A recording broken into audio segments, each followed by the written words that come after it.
Hola a todos nuestros amigos de Voz en Misión. El episodio de hoy es el último de una serie de 3 episodios que hicimos hablando sobre política. Entonces se recordarán el primero que estuve con la hermana Diana hablando un poco sobre qué dice la Iglesia sobre la política, y nos dejamos llevar por 2 documentos: la doctrina social de la Iglesia y un documento de la Iglesia de Latinoamérica que se llama Parecida. En el segundo episodio estuvimos con el hermano Jesús, que nos explicó un poco su experiencia su experiencia personal de su ser cristiano y cómo él se siente llamado a dar testimonio o a vivir la dimensión política como ciudadano y como cristiano. Y el de hoy, que ya con esto cerramos este tema, vamos a hablar siempre de la política, pero de lo que dice Papa Francisco en su última carta encíclica que se llama Fratelli Tutti, hermanos todos. Y en este capítulo, en esta encíclica, hay un capítulo dedicado totalmente a la política. Entonces, otra vez va a estar con nosotros la hermana Diana. Hola Diana, bienvenida de nuevo. Muchas gracias. Entonces vamos a discutir un poquito pues algunas cosas interesantes que están en este capítulo, ¿no? Porque en realidad la encíclica es como que súper chévere, sí. ¿No? Porque habla mucho sobre la dimensión social la dimensión social.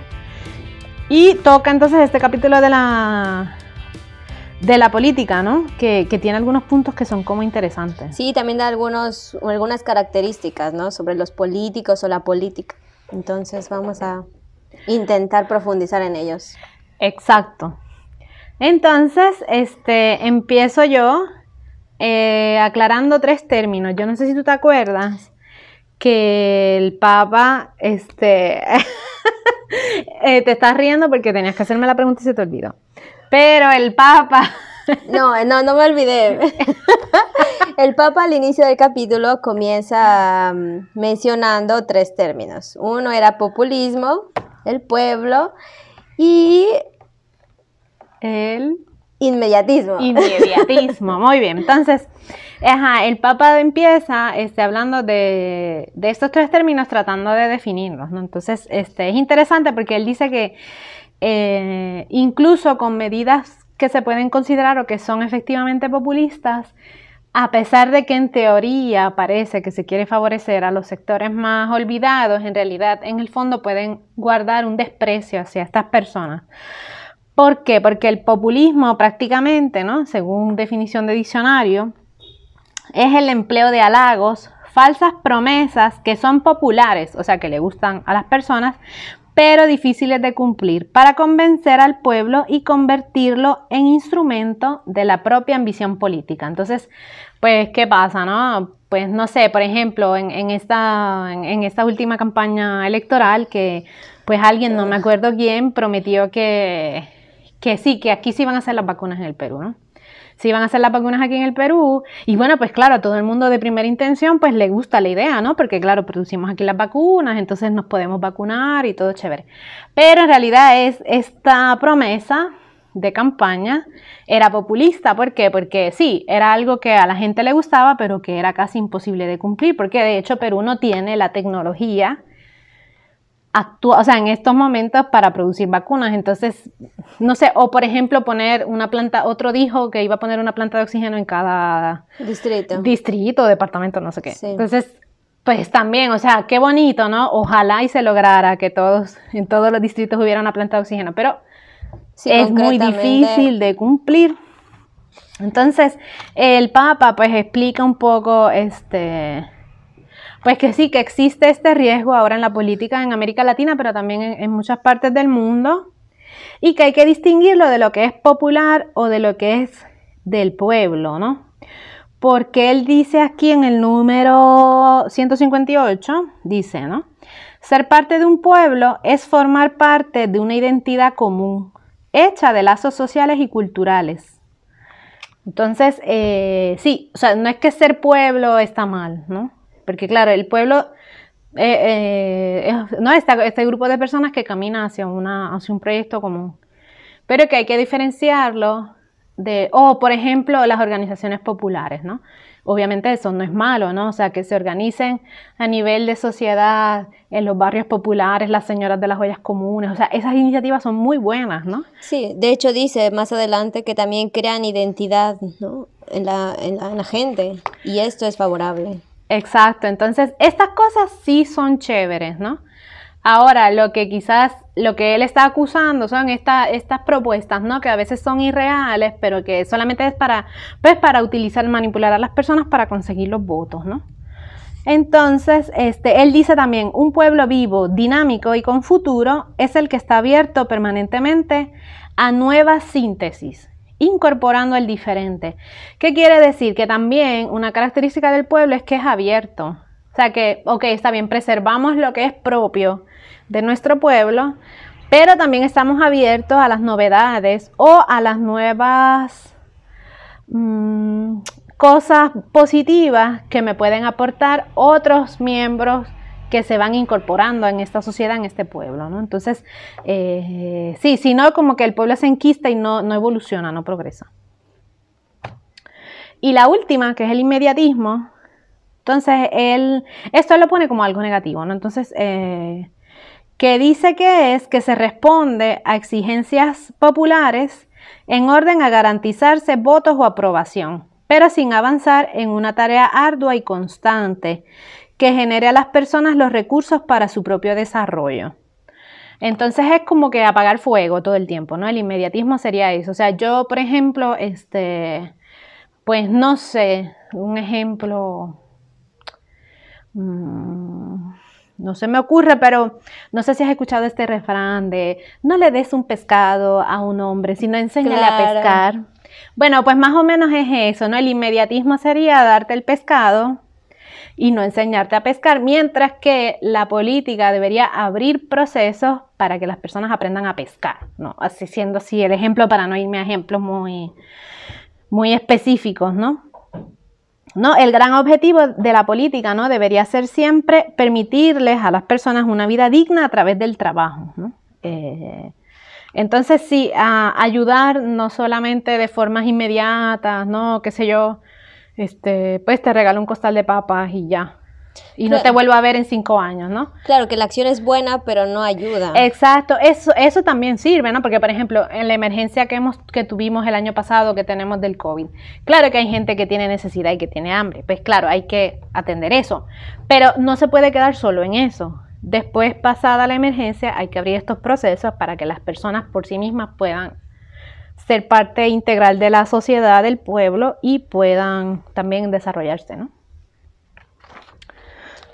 Y también hablaba algo acerca del poder internacional, ¿no?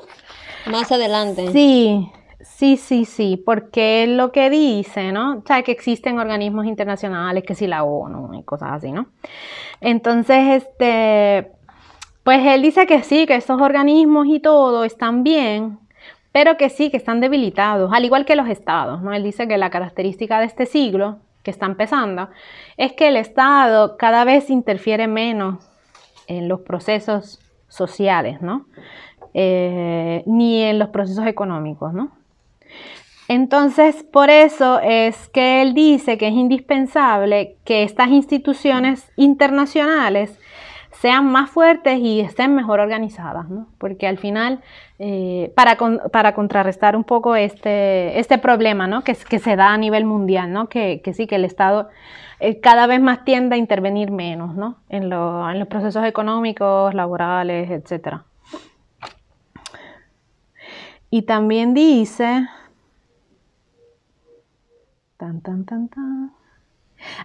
o sea, por un lado, él le hace la crítica a la ONU y todo esto, ¿no? O sea, diciendo que sí, que tiene que ser también, que no se puede dejar, estas organizaciones no se pueden dejar como que influenciar o manipular de solamente las naciones más poderosas y que solamente responda a ciertas naciones, sino que sea lo suficientemente independiente y fuerte para que pueda tener cierta objetividad. Y que a pesar de con todos los problemas que pueden tener y todas las críticas que pueden recibir, pero igual no hay que deslegitimar, no hay que deslegitimar esta organización, porque de todas maneras, pues si se resuelven los problemas que tienen a nivel interno, ¿no? Sobre todo esto, que a veces responden o tienen mayor poder las naciones más ricas versus las más pobres, pero que si esto se llegara a resolver, de todas maneras ahí hay una gran potencia, ¿no? Entonces, que claramente incide en la política, ¿no? Entonces, él también, para terminar esta parte, por ejemplo, el Papa también está contento con las organizaciones, lo que decíamos antes, ¿no? Agrupaciones y organizaciones de la sociedad civil que ayudan, ¿no? Y que a veces llegan donde el Estado no puede llegar, aunque debería ser tarea del Estado, ¿no? Claro, sí, sí. No sé tú qué otra cosa. Bueno, a mí me llamó la atención sobre todo que el Papa nos dice, ¿no? Cuando pensamos en la política, muchas veces tenemos una idea negativa, y claramente porque la experiencia de la corrupción, del no respeto por las leyes, nos habla de esto, ¿no? Digamos que de un lado hay como una experiencia negativa, pero claramente también los que se benefician tendrán una experiencia, pues, positiva, ¿no? Y hay como que estas dos ideas o visiones, pero él dice también no podemos obviar la política, o sea, es necesario, no podemos vivir sin ella, ¿no? Entonces después él nos dice, entonces, ¿qué hacemos? ¿Vivimos sin política o no? Y ahí es donde él nos dice, sí, pero ¿qué tipo de política se necesita? Ahora a mí se me olvidó hacerte la pregunta. Exacto. ¿Qué política se necesita entonces, Diana? Entonces, parece muy absurdo decirlo, pero él dice, se necesita la buena política. Y entonces uno dice, ¿pero cuál es esta buena política? Exacto, porque al parecer no existiera, ¿no? Parece como que nadie en el mundo la practica, ¿no? Exacto.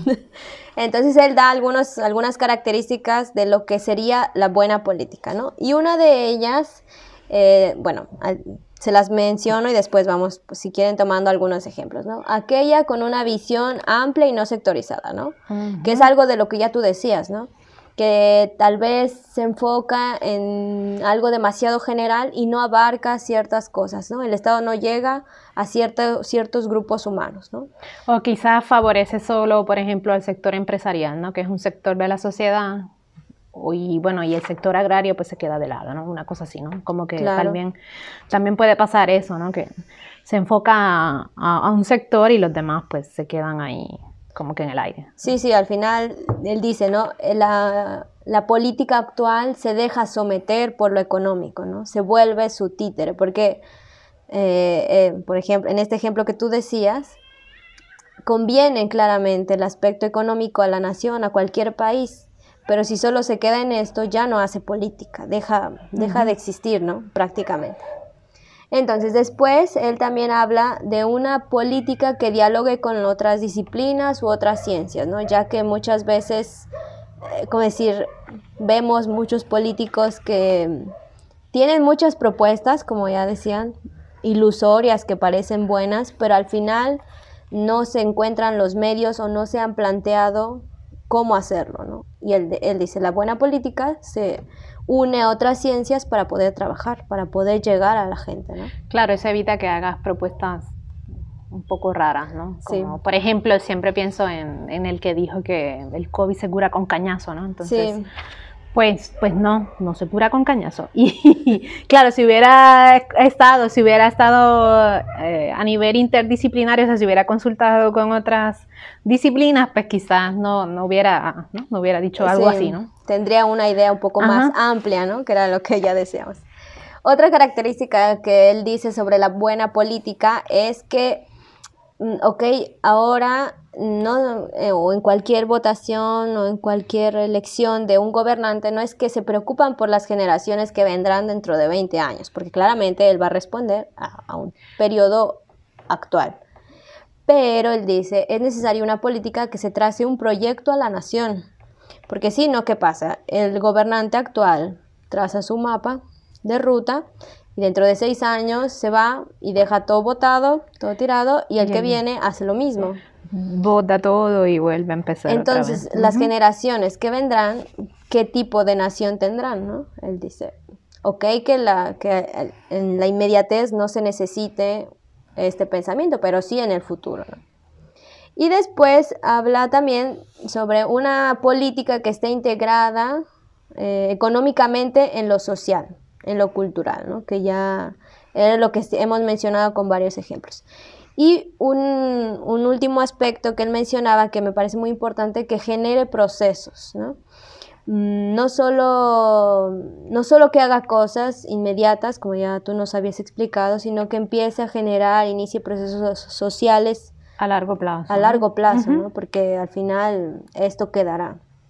Y otra cosa que a mí me llamó la atención de este capítulo es que él habla, que yo me quedé como que así, como que ¿qué? Porque él habla del amor político, ¿no? Sí. No sé si a ti también te llamó la atención Sí, esa sí. parte de... Porque uno nunca catalogaría Exacto, como que la política y el amor, como que no. Después más adelante también habla de la ternura, pero bueno, ya después les diremos. Sí, no, Pero... y él decía, este amor político que, o sea, ¿cómo es, no? Bueno, el amor político es lo que en realidad tendría o lo que está llamado a ser cualquier gobernante, ¿no? Él hacía este ejemplo. Tanto hace caridad quien ayuda a un anciano a cruzar el río, como aquel político o aquel gobernante que se preocupa por construir un puente. Porque al fin y al cabo se está viendo por el bien común de aquel pueblo, de aquella gente, ¿no? Esto es el amor político, ¿no? O sea, pensar en el bien común, que es algo muy sencillo y algo que deberían hacer, ¿no? Pero que no siempre, por los intereses principalmente económicos, se da, ¿no? Y después también menciona el Papa que esta caridad política, ¿a quién va dirigida entonces, no? Y él dice, entonces va dirigida a los últimos, ¿no? Y aquí es interesante, ¿no? Porque ya decíamos la frase de enseña a pescar y no darle el pescado. ¿Por qué? Porque es necesario valorar la dignidad del pueblo, valorar la dignidad de estas personas que tal vez nos molestan, que tal vez queremos hacerlos invisibles o inofensivos, pero que si no se integran en la sociedad, al final siempre habrá, ¿no? Como un desnivel. Claro, la desigualdad, ¿no? Que después genera muchísimos problemas, ¿no? De hecho, él decía como que no es un sentimiento, o sea, la caridad como no verla como un sentimiento bonito, así de, ay, yo el político que los quiero mucho y quiero mucho a mi pueblo. Que sí, eso está bien, pero claro, tiene que traducirse en obras concretas, ¿no? Entonces, sobre todo lo que dice el Papa, ¿no? Lo que tú señalabas como que es una caridad o un amor o una preocupación especial por los últimos, ¿no? De la sociedad que deberían ser la prioridad, ¿no? Por ejemplo, las víctimas, no sé, por ejemplo, pensando ahora aquí en la situación actual del Perú, ¿no? Las víctimas de trata de personas, que de hecho hace poco se aprobó una ley para proteger, se modificó una ley que ya existía para entonces ampliar la protección hacia las víctimas de trata, que es muy interesante. Algún día se podría también hablar de eso. Claro.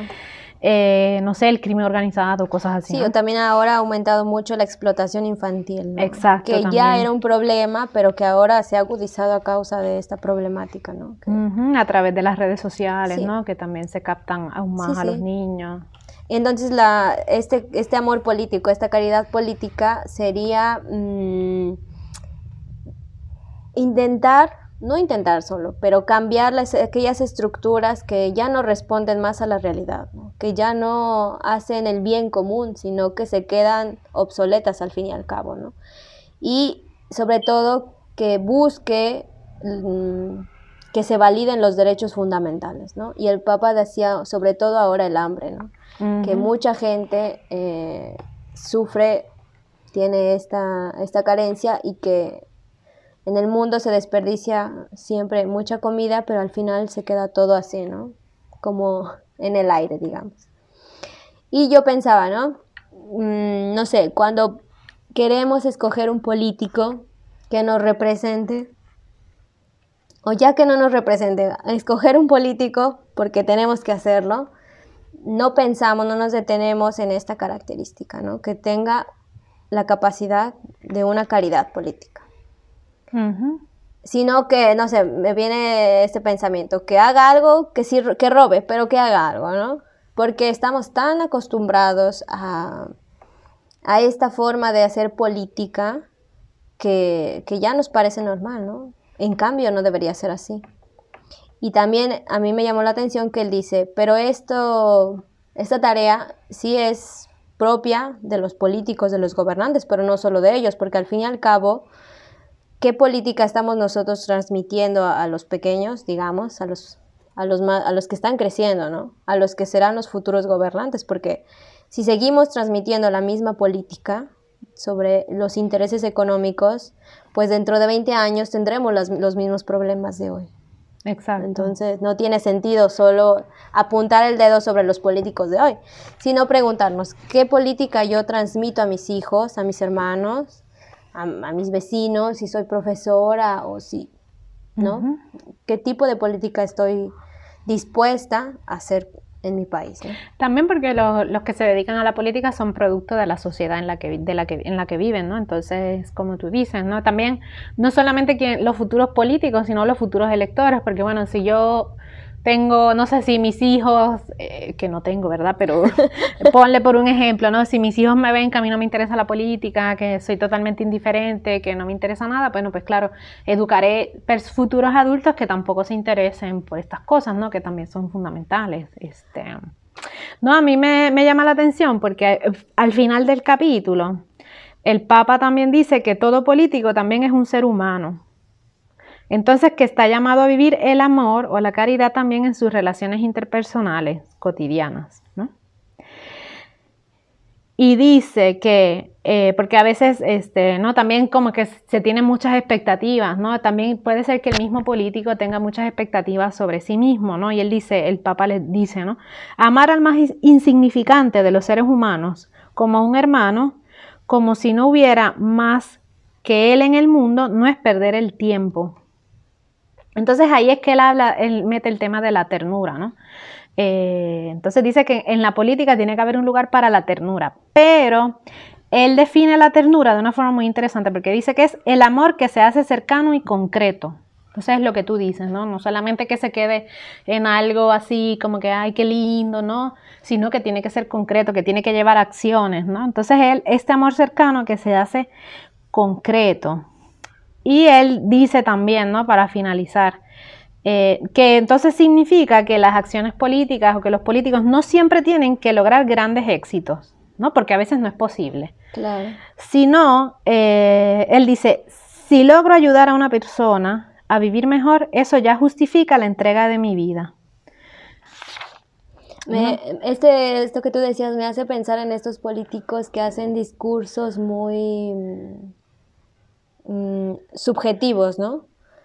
Pero que de fondo el discurso habla sobre algo que provoca... Sí, que va más a lo emocional, ¿no? A que te provoca los sentimientos, pero que después no aterriza, ¿no? Y de hecho, él termina también diciendo que o sea, retoma lo que ya tú habías mencionado, ¿no?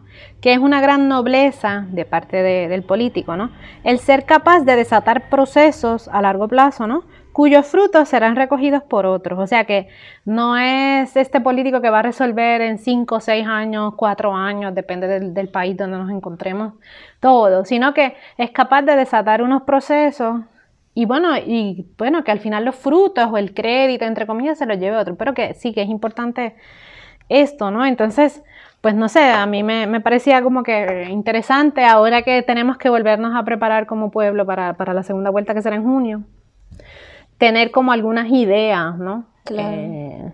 Claro, insistimos en que la iglesia no puede, porque está explicitado, ni los representantes de la iglesia, ya sean clérigos, sacerdotes religiosos, no pueden decir vota por fulano, porque la iglesia, ¿cómo decir? Como que delega en ti, o sea, como que dice, no, todos los fieles bautizados tienen la capacidad y la madurez de buscar, de decidir y de elegir por sí mismos, ¿no? Porque son libres, ¿no? Y es su deber, no solo porque pueden, ¿no? Sino porque deben. Entonces, por eso es que la iglesia insiste mucho en que no se puede decir explícitamente. Entonces, por eso nosotros pues también como que, bueno, sí, La iglesia sí da como unas orientaciones generales de Claro. lo que debe ser, pero no puede entrar en esos detalles, entonces, pues sí, por eso nosotros no. Sí, porque si no caeríamos Entramos. siempre en lo mismo, ¿no? En aquellos intereses, pero que se quedan siempre en discursos y no te permiten a ti relacionarte Exacto. verdaderamente, ¿no? Exacto, y elegir y asumir la responsabilidad de, bueno, elegí este y metí la pata, o elegí este y bueno, pues y lo elegí y salió bien, ¿no? Entonces, Claro. más esto, nada, muchas gracias Diana A por ti. esta vez estar frente a las cámaras. Normalmente Sí. Diana siempre está tras las cámaras, esta vez aceptó estar frente a las cámaras. Y nada, pues nada, gracias a ustedes también por escucharnos y será hasta el próximo episodio de Voz en Misión. Chao.